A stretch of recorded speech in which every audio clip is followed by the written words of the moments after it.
What's up, everybody? Welcome back to another episode of Bombshell1111 Podcast, Therapy for Women of Color. My name is Keya, and I'm your host. Tonight, you guys, I have a guest by the name of Windy Ezzell. She's a licensed clinical mental health counselor based out of North Carolina. She's also a reproductive health coach and the creator of Affirmations. Right after this short commercial break, you guys, we're going to jump right back in with the topic of discussion for tonight, which will be infertility. So without further ado, you guys, let's get to it.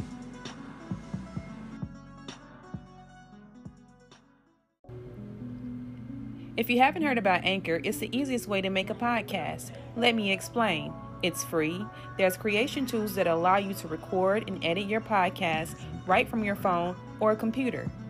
Anchor will distribute your podcast for you so it can be heard on Spotify, Apple Podcasts, and many more. You can make money from your podcast with no minimum listenership. It's everything you need to make a podcast in one place. Download the free Anchor app or go to anchor.fm to get started.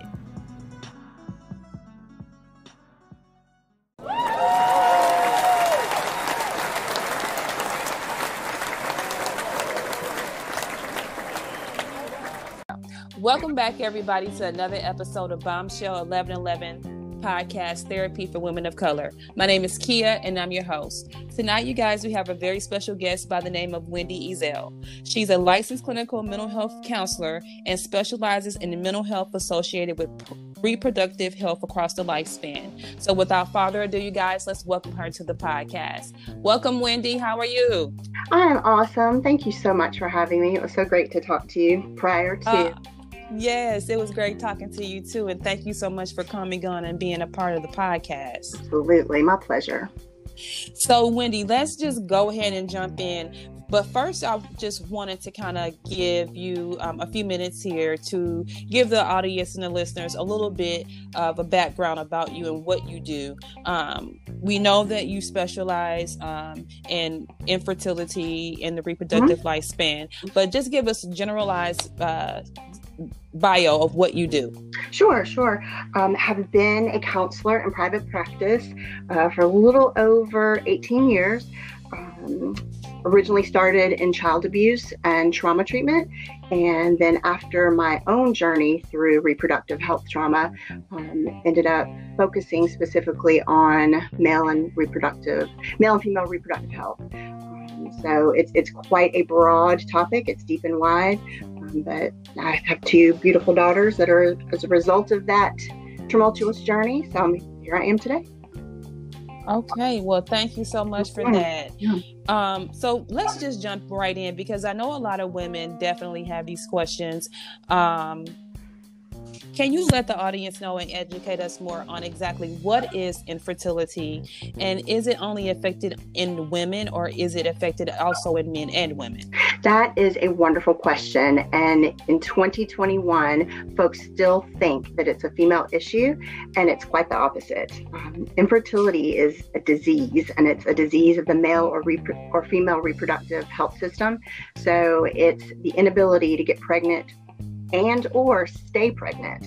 The statistics still indicate that 1 in 8 couples in the U.S. will struggle with infertility. So it's so often, like I said before, people think it's just our issue, a female issue, but it's really 40% is male factor, 40% is female factor. So we're split, 50-50, we share it. And then the other 20% is a combination of male-female factor, or could be unexplained. And unexplained can be that can be especially difficult diagnosis, because there's no tangible why. In society, we want to know why. I want to know, are my tubes blocked? Do I have an endometriosis? Is it PCOS? Is it a sperm count issue? Is it a varicocele? So that can be especially difficult. How is the cause of infertility identified, Windy? That is a really good question. Most people will speak with their gynecologist first if they've been unsuccessful. So the American Society for Reproductive Medicine, you'll hear me reference that quite a bit. But that is your one-stop shop. So I have a lot of folks that I see that are struggling, going down that Google black hole of just the abyss, and they really only need the American Society for Reproductive Medicine, Resolve, and BioNews out of the UK. Those are your top three. So if you're going to do any research, those are your one-stop shops. But the American Society says if you're under the age of 35, you should really consider seeing a specialist outside of your gynecologist if you've been actively trying to get pregnant for 12 months with unprotected intercourse, and only 6 months for women over 35. Oh, wow. That's a good segue into the question that I had is age affected in reference to fertility? And you kind of just answered that question. Oh, absolutely it does. As females, we are born with all the eggs we'll ever have. And the quality and the quantity of our eggs goes down rapidly as we age. So in our 30s and 40s, there's a sharp decline. And it affects our ability to get pregnant with a healthy baby and stay pregnant. Because as we age, the egg quality deteriorates. So that's where we have a higher risk of miscarriage, stillborn, or a chromosomal issue like Down syndrome. I'm sure you know of people in your community or famous people who've had children over 40, but it's definitely not the norm. Definitely not the norm. So, Wendy, let me go back and ask you a question in reference to miscarriages. Mm-hmm. What is the possibility for a woman who has had a miscarriage in the past to become pregnant again and have a successful pregnancy? Oh, that's a good question too. The statistics are on our side. That was actually my particular issue. Was I could get pregnant, but I couldn't stay pregnant. So that's considered recurrent pregnancy loss. And there's many factors that could contribute to that hormonally, or there's some tests that they can do to, blood tests they can do to find out exactly what's going on. So recurrent pregnancy loss, is after 2 consecutive miscarriages. That would be your diagnosis. And most people, 85 to 90%, still go on to have happy, healthy pregnancies. So there's good news with that. So you kind of mentioned something again. You're going right into the segue for my next questions, and that's really good. Things that affect infertility. Would you say stress affects is a vital factor in affecting your infertility? Yeah, that has been studied for many years. And, which came first, the chicken or the egg? So does stress cause infertility, or does infertility cause stress? Well, there's a ton of research out there. My favorite research is with Ali Domar with Boston University. And she did a lot of studies. And with the clients that I work with over the last 18 years, chronic long-term stress. So say you've been caring for a family member for a really long time who passes away. That's chronic long-term stress. Yeah, that could probably affect your ovulation, impact your hormones, but acute short-term stress is likely not going to affect your fertility. Something like I'm switching jobs, or I've got to move across the country. It's stressful, but it's not gonna cause a disease. Most infertility is disease related. Endometriosis, fibroids. Black women are disproportionately subjected to fibroids. So it's a disease, not just relax. If we could just relax, we wouldn't have any of these problems. Not like that. Right. So, Wendy, for women that kind of somewhat blame themselves, or couples that blame themselves for infertility, can you help educate us more on understanding whether or not infertility can be prevented? Okay. 2 separate pieces to that question, and I'll start with the self-blame or blaming the couple. Infertility will either make or break a couple. I see a lot of people who come in just for education and support on better communication. So, as couples, there's communication issues all over the place.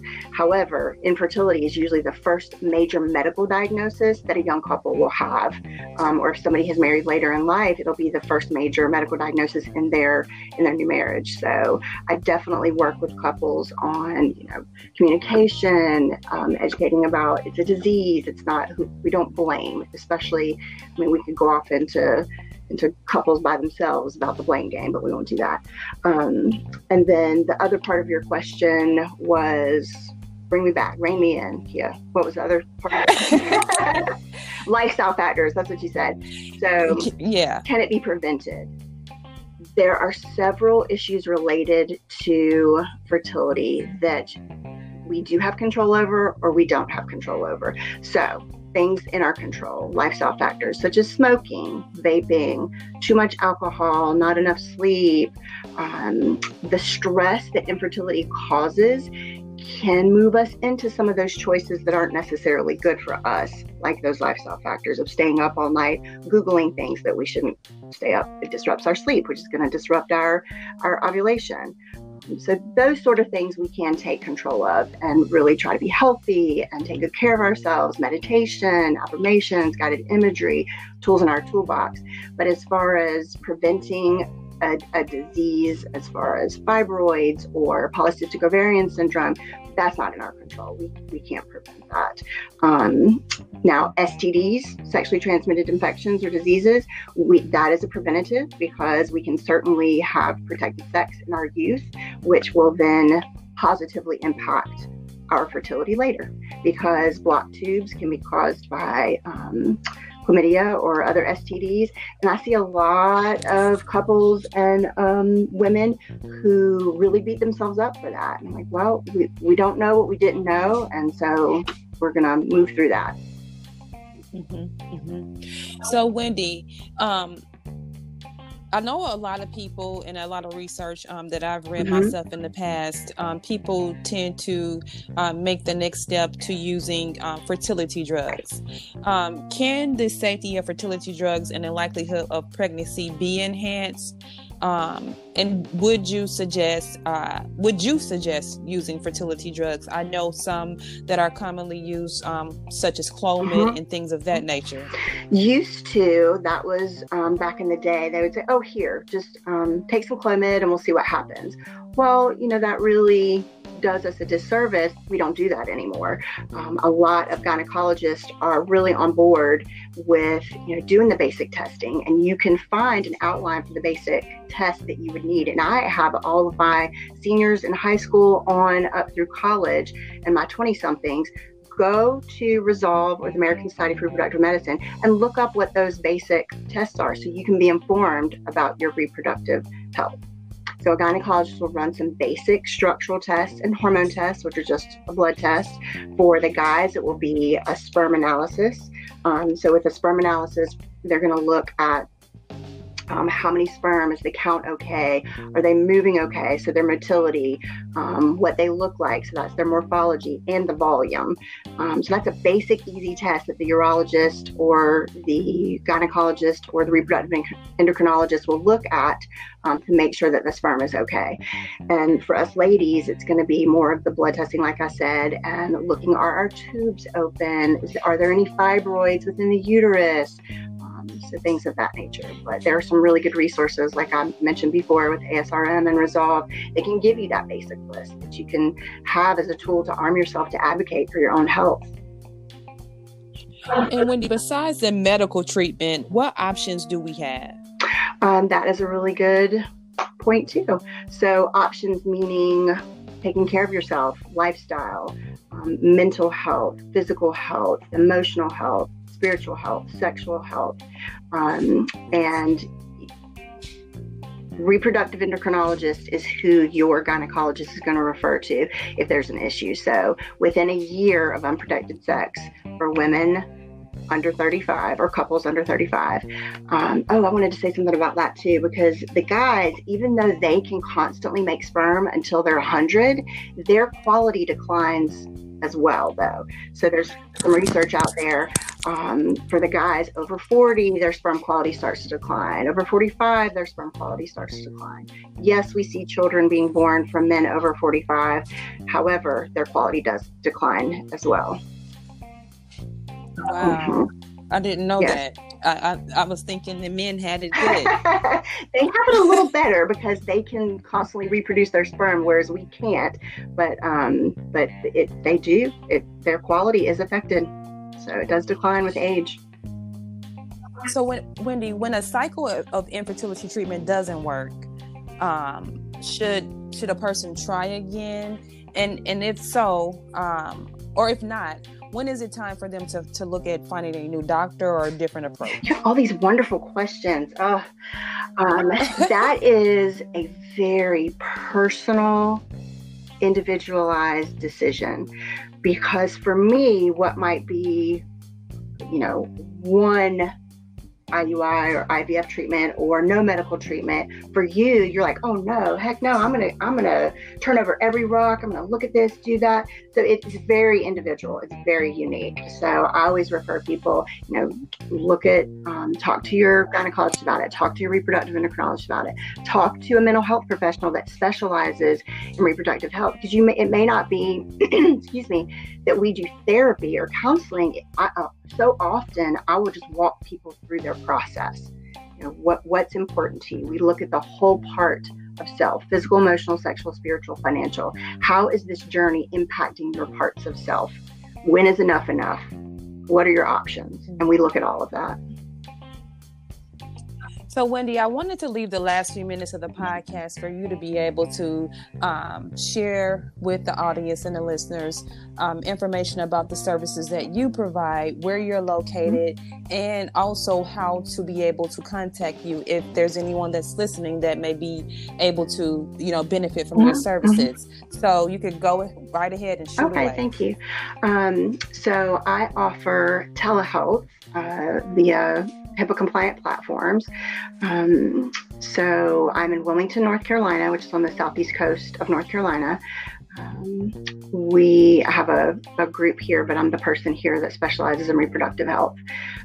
I also have resources that I offer as far as Fertile Affirmations is a mindfulness-based tool. So I always encourage my folks, this is what saved me. Fertile Affirmations was born out of me sitting in the stress of this journey. And I would just journal. So I always recommend that my folks journal. And affirmations were what brought me through some very dark days. Excuse me. So any type of practice that folks can sit with, whether it's guided imagery, guided meditation, affirmation practice, that in and of itself will move you through a ton of stress. Like you said a little bit ago, does infertility cause stress or does stress cause infertility? Well, we know that fertility challenges definitely cause stress. So, and that's how Fertile Affirmations was born. So, and that is available in digital and print form. So it's definitely a tool that will help people ground themselves and get in a place of productive thinking versus we'll never have a baby, we'll never get pregnant. It really helps to shift some of those thoughts. So I'm available for coaching, counseling, and Fertile Affirmations.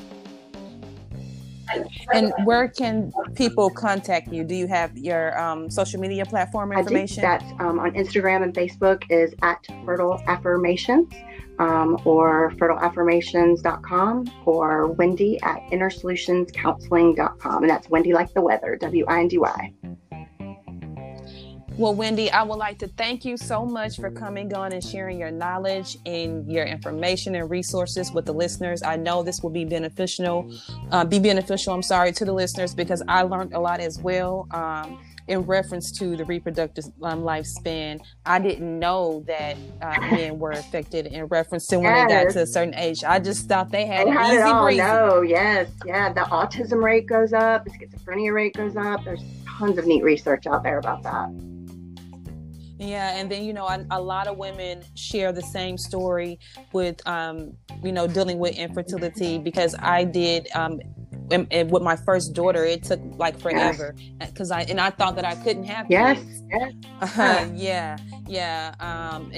went to the doctor, did all those testing, so I understand definitely what you're saying, that journey, and how you can definitely get discouraged. So again, I know your information is going to be valuable. And with that being said, you guys, we're going to end for tonight. Again, thank you, Wendy, for coming on. Thank you for all that you do. Thank you so much.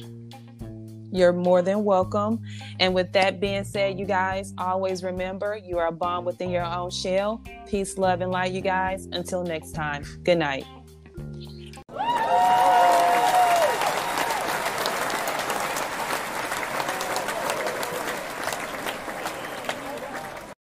If you enjoyed this podcast, please make sure you subscribe so you're notified when a new episode is posted, rate, review, and share this podcast with your family and friends. Thanks so much for listening, and I hope you're leaving with some valuable information that can help you on your personal journey. Also, check us out on Facebook, YouTube, and Instagram at Bombshell1111 or at Bombshell1111 TV. You can also check out our mental health page, Your Health is Your Wealth, on Facebook, which is a page created to inform and support individuals with mental health and other health conditions. And with that being said, always remember, you guys, you are a bomb within your own shell. And until next time, peace, love, and light.